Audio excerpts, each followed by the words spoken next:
everyone, and welcome to this episode of Love Like Crazy. We're your hosts, Jay and Stacey Coleman. Thank you so much for joining in. We have such a special treat for you today.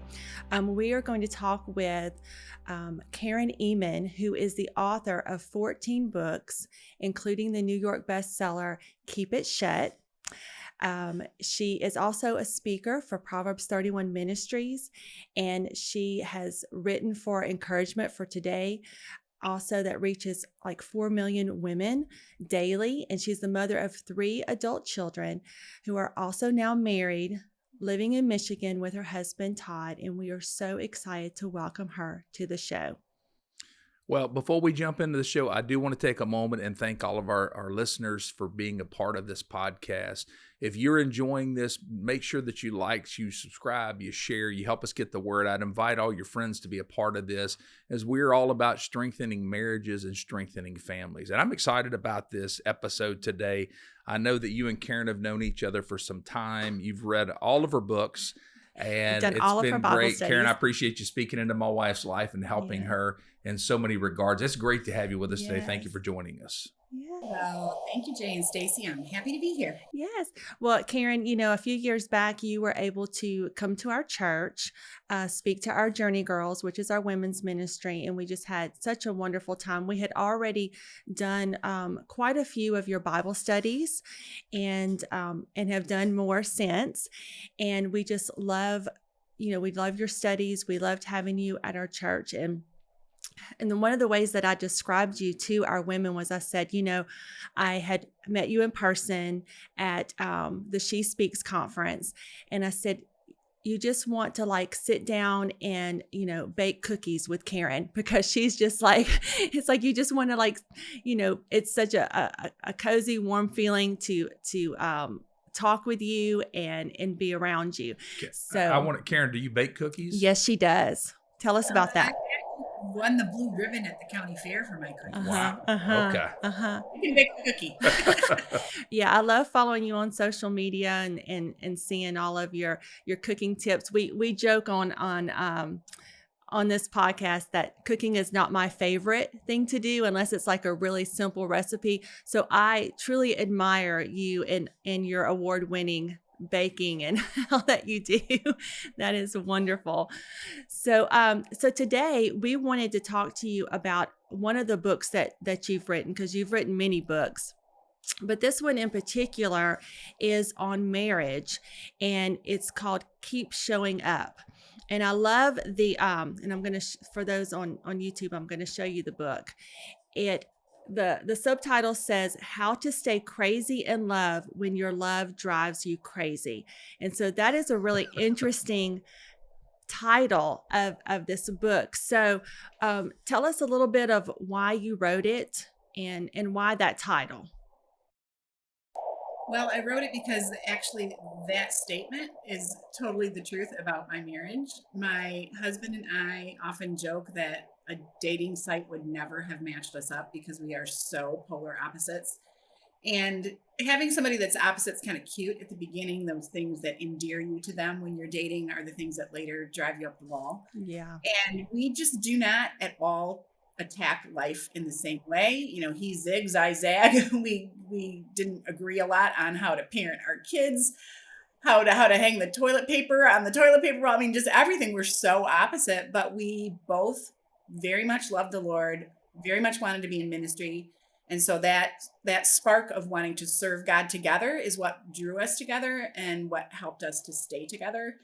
We've been married now 37 years, but it's never, ever been a walk in the park. It is constantly having to die to yourself, having to adapt to this person that is just so polar opposite. And you can let those things drive you crazy, or you can let them drive you to your knees and make you more like Christ. Yes. I know for us, when we first got married, it was, I don't know if I'd say we're complete opposites, but there's a lot of things about us that flow in that direction.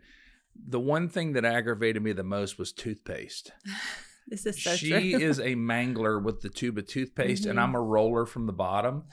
And we finally... So you do it the right way, is what you're saying. Exactly. I'm he normal. I mean, she looks like she takes the tube of toothpaste and rolls over it with the car. And so we solved that. We just each got our own tube of Yes, toothpaste now. that is how I solved Like that easy problem. fix, easy fix. Yeah, so there's just some things you just have to work out, come up with a creative solution for sure. So there's a story in the beginning of this book that you talk about when you and your husband were newlyweds. Can you tell us a little bit about that story of your early days of marriage? Yes. So my husband came from a family that was still intact when his parents passed away. They'd been married over 50 years. I came from a home that split apart because of my father's affairs and him deciding to divorce my mom. He was an alcoholic as well and abusive to all of us. However, I always have to say, but the last 20 years of his life, he came back to the Lord and was a godly man and reconciled with all the people that he'd hurt. So it has a good ending to the story. But growing up, I just didn't have a good model of what marriage was. So I met this guy at college. I wanted out of the home that I was raised in because of the emptiness that was there, because my mom had to work a lot to provide for us because my dad often withheld child support. And I just wanted out. And I saw this guy and I thought he was my, Prince Charming. This man is my plan, and we're going to go forward and we're going to have a happy marriage and everything's just going to be a walk in the park. And that just didn't happen. We attack life so differently. We would fight over the silliest things. And I remember just sitting on the floor one day, just crying and thinking, what kind of mess have I gotten myself into? Maybe I should have listened to the pastor that did our premarital counseling. He didn't tell us not to get married. He knew we both loved the Lord and he loved both of us and was excited we were getting married. But he had us do a battery of all sorts of personality tests that were around back then. And the ones that we took made us come out on whatever kind of evaluation scale they have, that we had less than a 5% chance of staying married based on my personality type. Did you say 5%? Less than 5%. He said less than 5% of the people with your two personality specific ones, not just like in general you're an extrovert, in general you're an introvert, but your specific patterns, your specific graph, they stay together less than 5%. Wow. But of course, we're going to beat the 5%. But I just had a really hard time because I thought, because I saw so much fighting and violence in my home, that a good marriage never had any conflict at all. And my husband's very laid back and doesn't like conflict. I grew up thinking conflict was normal. And so luckily, the pastor's wife, who was married to the man that did our premarital counseling from my home church, she took me aside and she said, Karen, you're creating conflict where none exists just because it feels familiar to you to have conflict in the home. And you're not used to being married to this reserved, laid back, calm cucumber of a guy, He just was cool as a cucumber. Nothing ruffled his feathers. He never wanted to fight about anything. Did that aggravate you that he didn't want to fight about anything? It did. But what aggravated me the most is, I said his parents were married over 50 years, but they very much had the relationship where the woman was in charge and the man just took the orders and did what she said. So he never saw a man make a decision. So he was extremely laid back and indecisive. And, as we were saying, those things that attracted you to your spouse in the first place. I love that my husband was cool and calm and laid back and easygoing and agreeable. But then after we'd been married a few just weeks, I thought, he won't even make a decision. He can't make a decision. He just sits there and says, I don't know. What do you think? He just didn't want to make any decisions.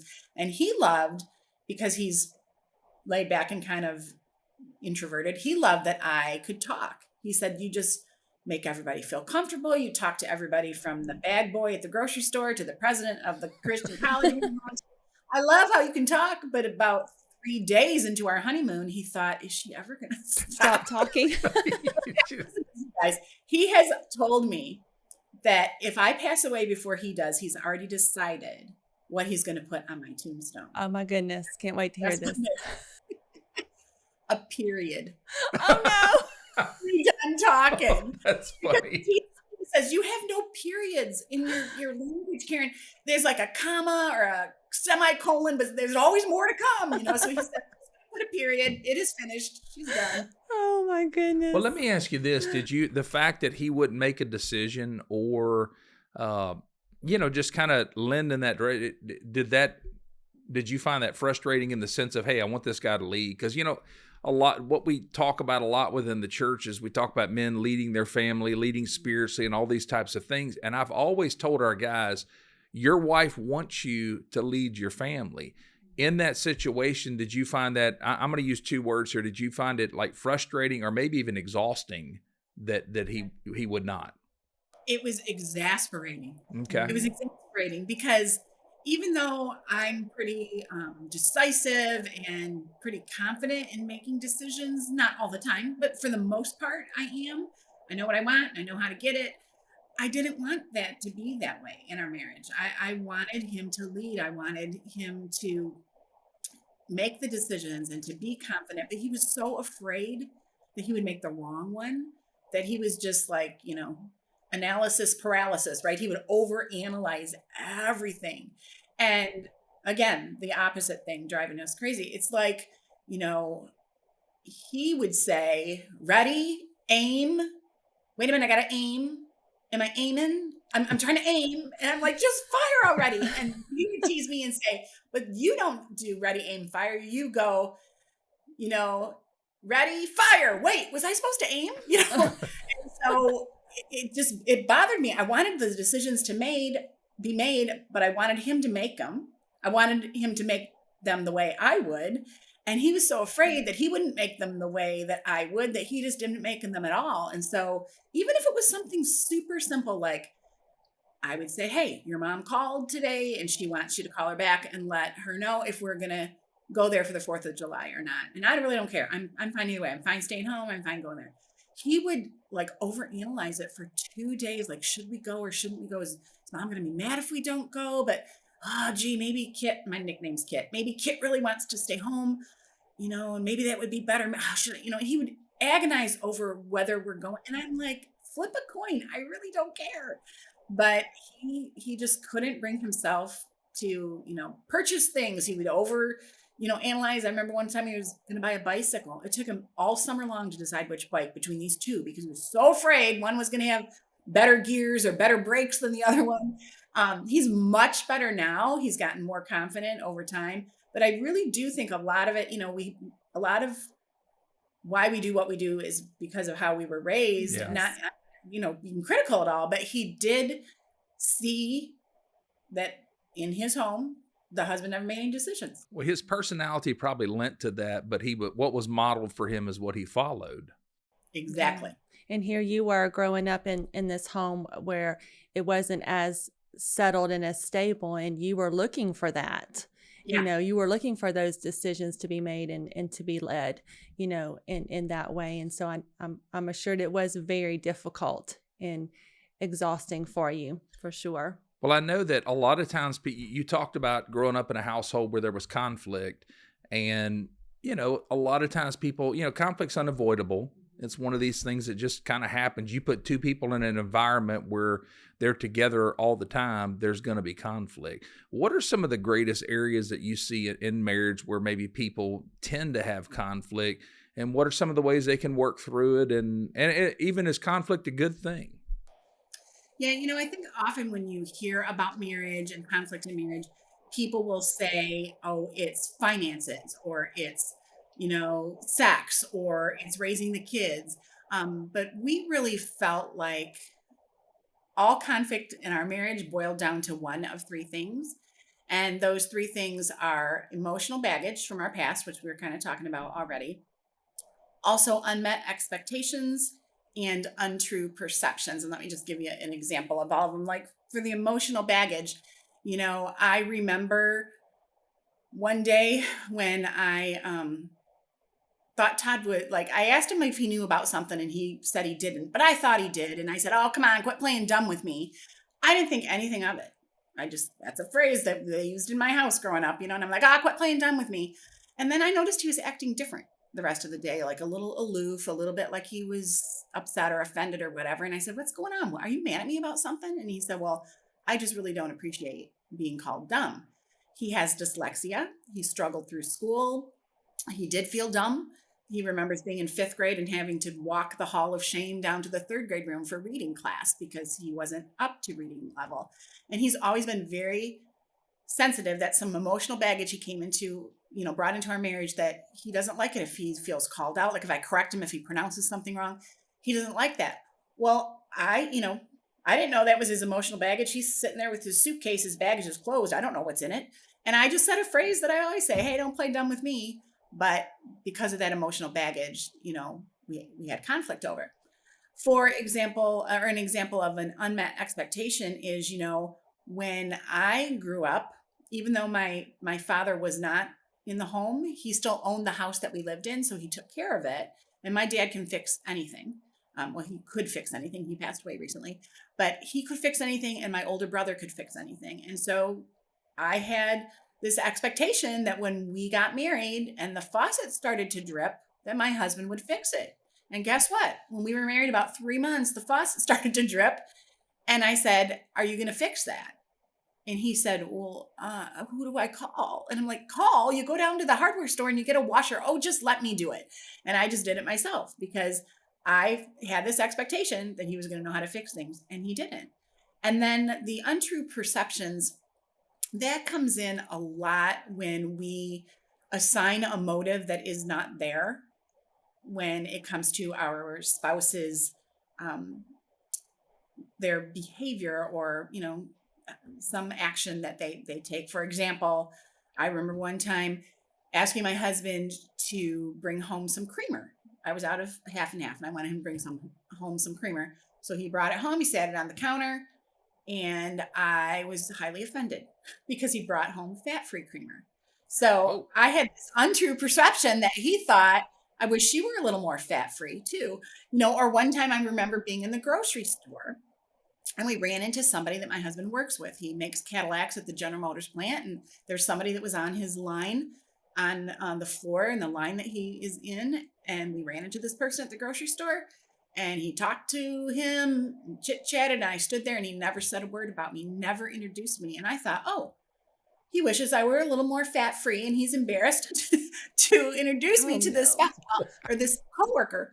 Well, that was a very untrue perception because the reality was my husband has a really hard time remembering names. He couldn't remember the guy's name. Mm-hmm. And he was so embarrassed to say, hey, this is my wife, Kit, and here is, what was your name again? So he just chose not to introduce me at all. But yeah, it's like once you get so far into conversation, you're kind of locked in, like this guy knows my name. So, and I just, I assigned that motive there that wasn't there. It was an untrue perception. It wasn't that he was embarrassed of me. He was embarrassed that he didn't remember the guy's name. Right. Yeah. So many different aspects to learning how to get along with one another. And one of the things that you said in your book, which is something that my husband says often. Tell her about the phrase that. I always say that whenever I do premarital counseling, I tell people, hey, opposites attract. And then after you get married, opposites attack. Just because you said it a few minutes ago, the things that are so cute when you first get married are not cute whenever you get down the road. And the next thing you know, it's World War III in your house. Yeah. So, yes. And this consistent thing of having to learn, as you get married, then finding out, okay, so we do come into the marriage with all this baggage.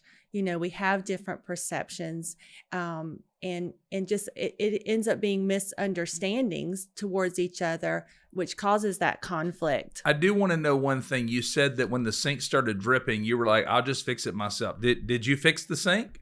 I did. Okay. You go, girl. You go, girl. Stacey, she's I like, I ain't fixing no sink. I would be calling the plumber or whoever else. She's like, we got some good friends that are plumbers. I'll call them. For sure. Well, let's talk a little bit about modern day marriage. Yes. It's kind of like we're at the place where things have changed a lot. You guys have been married, I think you said 37 years. Mm-hmm. We've been married 32 years. There's a lot of factors that are actually against the modern day couple, and a lot of it's based on social media. We recently were talking about that in one of our episodes about the expectations that young moms, young couples have because of what they see on social media is the perfect depiction of what marriage should be. And there's even this thing that, mom shaming and all that kind of stuff. There's a lot of stuff going on with social media right now that we did not face when we were first married. I mean, yeah, you've always got things. You look at other couples and you're like, why can't our marriage be like theirs? But it's ramped up to a whole nother level now because of social media and because of what our young couples are facing. Can you speak to that a little bit and kind of talk about some of the stuff that young couples are facing in these days? Yeah, not only is social media hard, but I think just in general, society used to encourage marriage and encourage people to stay together and hang in there for the long haul. And now, we make so light of it. Divorce is rampant. Not that there aren't legitimate biblical reasons for divorce. I'm not saying that at all. But people now, I mean, they joke about it. I actually saw on Pinterest once where there was a pin for how to throw a divorce party. And they played games like Trash the Wedding Dress. And I mean, it was awful. But I think society doesn't encourage us to stay married like it used to. And then we see this factor of social media. We're sitting down eating leftovers with our spouse after we've just had a domestic dispute, got in an argument about something, some kind of conflict came up. And we're scrolling through our phone and all of a sudden we see somebody that we know, whether it's a friend or a coworker or whoever, and they're out to dinner at a very fancy restaurant looking like they're all romantic. And the wife strategically has, her hand in the shot with her upgraded diamond ring he just got her. And you're sitting there eating leftovers, fuming mad at your spouse. And you think, wow, it seems like they have a better marriage. Or maybe they've built a new house and you are looking at your house that desperately needs to be remodeled. And you think, wow, it seems like they have the perfect house and the perfect marriage. And now here comes their kids. They're posting a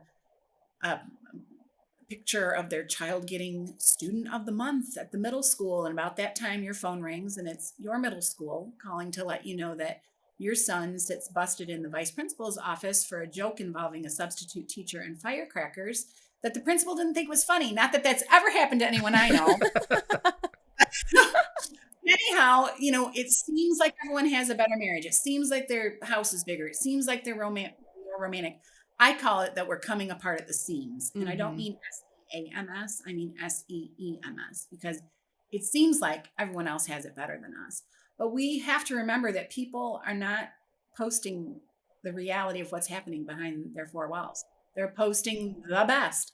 And how many of us can name someone who we thought from looking at social media had the perfect marriage, even the perfect Christian marriage, and all of a sudden you find out one of the spouses had a double life. They had an affair on the side, or they just decide, I never really loved you and I'm gonna call it quits. And all of a sudden that perfect picture that was depicted on social media cracks apart. Yeah. But we don't remember that in the heat of the moment when we're eating those leftovers and we're mad at our spouse and we see that other one out with their romance going on. We just get jealous. Yeah. We get jealous. That deep seed of comparison, wanting what everybody else has, or, what the Joneses have, Yeah, we talk about that a lot, about the social influencers are just different people in general post the highlight reels, and it's not really reality. It's not really the expectations that we should put on ourselves, or expect that our spouse is going to do everything like someone else, because our marriage and individually we're unique in our own way, for sure. So you write about how spouses often have the wrong view of the purpose of marriage. So tell us, what is that wrong view? Well, I think often we think that marriage is to fulfill us and complete us, that these two half people come together and now they're finally whole, that whole "you complete me" thing. Yes, like the But Jerry it's Maguire not, movie. yeah, that's not true. You are a whole person if you're single. You're not half a person. That's a wrong perception. And it's two whole people who have very different personalities, sometimes different beliefs and thoughts, and are people who have a sin nature. It's two whole people, their whole package coming together trying to blend and to meld and to get along. And it's hard, but we have to remember that it's not two halves come together and now we're complete. It's two whole people coming together, trying to be more like Jesus. And marriage is often the tool that God uses to chip away our rough edges and to smooth us out. And I like to think of our spouse as our sandpaper spouse. They kind of rub us the wrong way sometimes, but they help to smooth off those rough edges. Yeah. So we need to remember it's not this perfect picture of completion that's finally going to make us happy. Marriage is hard and it's not about you, but your marriage is a message and people are watching you preach. Are they going to see the gospel when they see your marriage? Are they going to see unconditional love and acceptance and forgiveness and, you know, starting over, granting grace and giving new chances? Or are they just going to see that constant conflict that you don't resolve in a healthy way and it just drives you further and further apart? I really love to keep that in mind, that marriage is a message and people are watching you preach. That's a great statement. I love that, because one of the things I've actually taught our church in different series that I've done regarding marriage and whatnot is quit looking for your spouse to fulfill in you, but only Christ can fulfill in you. It's like you're an imperfect person, your spouse is an imperfect person, and quit looking for in them what only Christ can do in you. And the fulfillment that he can bring to you through the relationship that you have with him.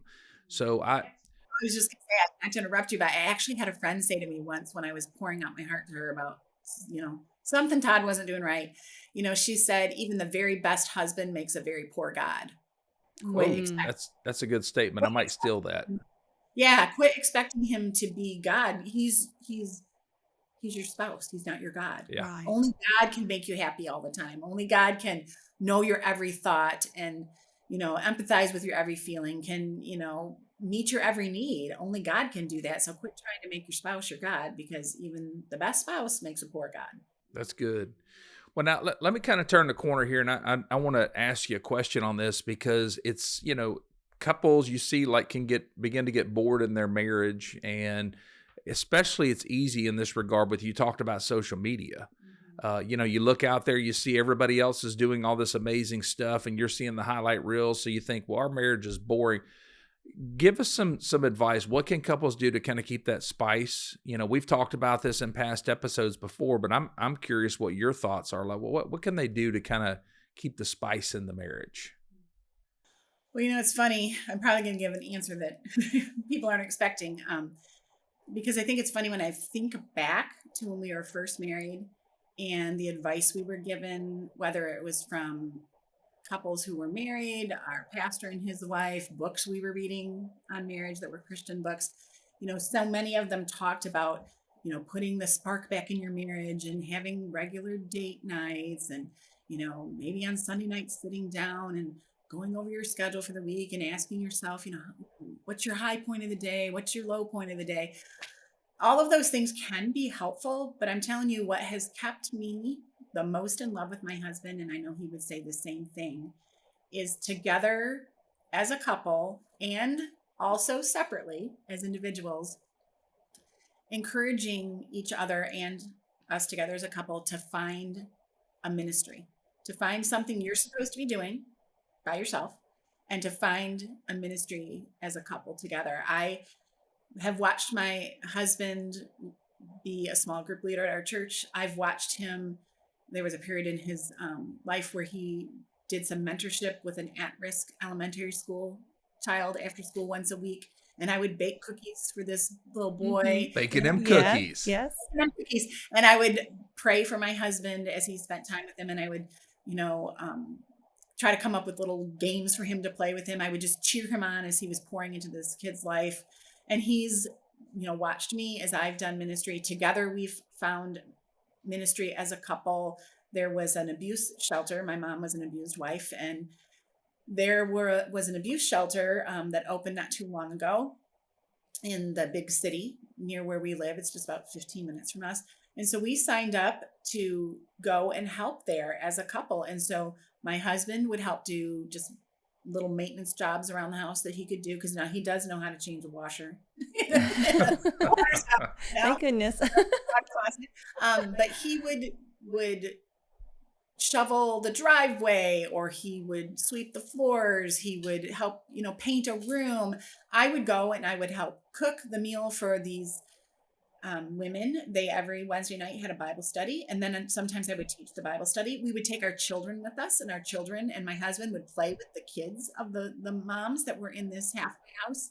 And together we found a ministry. And I think it's so important, especially to do something for someone who doesn't have life as well off as you do. So often we just talked about it. We see people who have life better than us, we think, on social media, and we feel less than by comparison. But I'm telling you, when you and your spouse find a ministry going and helping somebody who really needs help physically or financially or emotionally, and you reach out to them and you see your spouse being Jesus, hands and feet to other people, it makes me fall so in love with my husband when I see him doing ministry. And he would say the same thing for me. So I'm not against date nights. We actually, over our 37 years, we're not really big on date nights.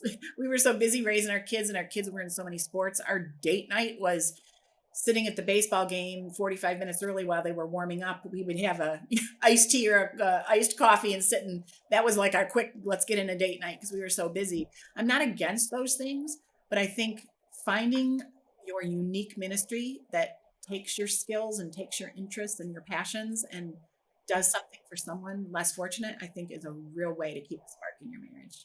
So it could be as, finding a ministry to serve in, as far as like a homeless shelter or something like that, or possibly even serving within the church together, like, greeting or something of that nature. I agree with you. I think that's wonderful when you're serving together and you watch your spouse serve. It really does stir your heart to love that person even more. Yeah, and it helps you personally too when you step outside of your own self, your own circumstances to reach out and help someone else. It's uplifting, for yourself, especially like if you're walking through, say, a difficult time, grieving or something of that nature. It's always better to step outside of yourself to minister to others. And then there's the team aspect of doing it together, which makes it even better, in building your marriage. So I love that part in your book. I think I know it's not probably the most common, suggestion, but it is the most probably important and realistic thing that needs to happen. So one of the things, and I was telling my husband this, with reading this book keeps showing up, that it's specifically really written towards the wives. And so is there like one thing that you would want to, tell the wives, a way to experience a better marriage? What would that be? Well, I think, keeping in mind that your husband is not your God. Mm-hmm. He's your husband. Mm-hmm. But also, I like to remind myself that my husband is not just my husband. He's also my brother in Christ. Mm. So for the woman who's married to a man who's a Christian, I think sometimes I am just about ready to unload on my husband or to say something that later I might regret. And I think, wait a minute, would I say this to, my friend Noel, who goes to my church, who's a brother? He's actually my pastor. Would I say that to him? Would I say that to another brother in Christ? Would I treat them that way? Would I use that disrespectful tone, or would I be accusatory like that? Or would I give them the benefit of the doubt? And I think for me, sometimes swapping out the fact that this is my husband and putting another Christian friend that's a male in there, I would approach it very differently. So why am I not talking to my husband like that? Mm. That's good. That's pretty intriguing that you say that, because years ago, whenever we were youth pastors, and bear in mind, this was many years ago, we did a dating series with our teenagers, and we were talking about, I said, that little girl that you think that is so cute, or that little, guy, vice versa. You need to understand that scripturally, that is your brother or your sister. And they were all like, "Ooh, that's gross." But the reality is we are brothers and sisters in Christ. Mm-hmm. And I love the aspect of that mindset of remembering that we are the family of God. We are brothers and sisters, and we would not talk to one another or respond to one another in that way. So I think that's pretty fascinating. Yeah, it definitely is. This has been a great conversation, Karen, and I definitely love the aspect, and you write about this in your book too, about your spouse being like sandpaper, to kind of deal with the rough edges. It's rubbing on my shoulder here. I think that even though we come into the marriage with baggage, from our childhood, from our past, that the Lord can definitely use those things that rub us the wrong way to help grow us, grow us in our relationship with each other, but also grow us in our relationship with the Lord, because of that sandpaper, we're having to go to the Lord, in prayer about our spouse or about our own actions. And from all that, we're going to all grow. And so I think that's the important thing about, about our marriage, that we keep everything in front of Jesus. He's showing the book again. I'm sure people need to read this book. Yeah. I just, the subtitle there, How to Stay Crazy in Love When Your Love Drives You Crazy. That is awesome. And I think it's perfect that on the Love Like Crazy podcast, we're talking about this. So tell people where they can find this book at. They need to get this book. You need to read this book. Tell them where they can find it at. Sure. It's available most anywhere books are sold, on Amazon or Barnes & Noble. I sell them on my website, KarenEhman.com, and Ehman is spelled EHMAN. And I hope they find it helpful. Okay. And then where can they connect with you, like on social media? Yeah, the best place is just to go to KarenEhman.com. Again, Ehman is EHMAN. And there you'll see at the bottom of the homepage all my social media handles. And my favorite place to hang out is Instagram. I also have Pinterest and Facebook and X, which used to be Twitter, but I'm most active on Instagram. Yeah. So, and you also post lots of different recipes and different things that you're doing in the kitchen. So if there's any of our listeners that are interested in that, you post a lot about your baking, your blue ribbon baking. So, well, this has been such a pleasure to talk with you about your book today, and just talk to you in general. I love being able to spend time with you. We love your Bible studies we do at our church all the time, and just so many of your books that I've read. And so I highly encourage for all of our listeners to check out Karen Ehman and the different books and Bible studies that she has written. And it would be so very helpful for you, and this book, especially for your marriage. So this has been great today, Karen. Thank you so much for joining us and being our guest today. Well, thank you so much for having me. It's been fun hanging out. Well, and to all of our listeners, we hope that you guys have enjoyed this. Thank you for being a part of the Love Like Crazy podcast. Make sure that you like, you subscribe, you share, leave us a comment, give us a review. We love to hear feedback from you guys. And thank you so much for helping us to build this podcast. And as always, I'm Jay. And I'm Stacey. And this is Love Like Crazy.